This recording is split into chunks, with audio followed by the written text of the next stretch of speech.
સુરતમાં નશાકારક વસ્તુઓના વેચાણ સામે પોલીસ લાલા કરી રહી છે, ત્યારે ઝોન 4 માં આવતા પોલીસ મથકો દ્વારા કરાયેલી કામગીરી અંગે ડીસીપીએ માહિતી આપી હતી.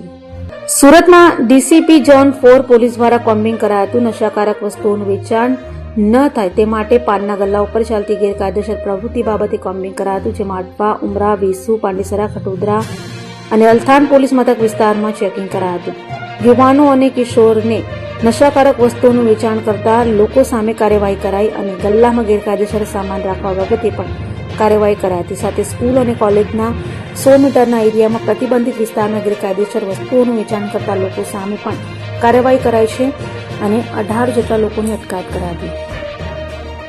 भी ये पान के गल्ले या सिगरेट के शॉप्स ये सब आते हैं, इसमें अगर किसी भी तरह की गैर कायदे से प्रवृत्ति चल रही है तो उसके खिलाफ पुलिस ने कार्यवाही की है, जिसके अंतर्गत अठवा, उमरा, बेसू, पांडेसरा, खटोदरा और अल्थान इन 6 विस्तारों में हमने 4 तरह की कार्यवाही की है, जिसमें कि सिगरेट के शॉप्स वाले अगर यंग बच्चों को किसी तरह की गैर कानूनी चीजें बेच रहे हैं तो उनके अंदर जुवेनाइल जस्टिस एक्ट के तहत कार्यवाही की गई है. साथ ही साथ अगर किसी तरह के पदार्थ जिनका कि उनके पास बिल नहीं है और कहाँ से वो लेकर के आए हैं ये अगर वो पुरावा नहीं दे पाए हैं तो उनके अंदर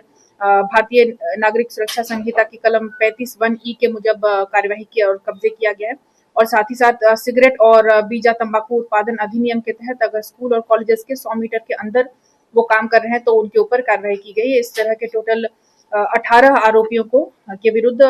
जोन 4 पुलिस ने सूरत सिटी में कार्यवाही की है और आरोपियों को अटक करके आगे की कार्रवाई हम कर रहे हैं.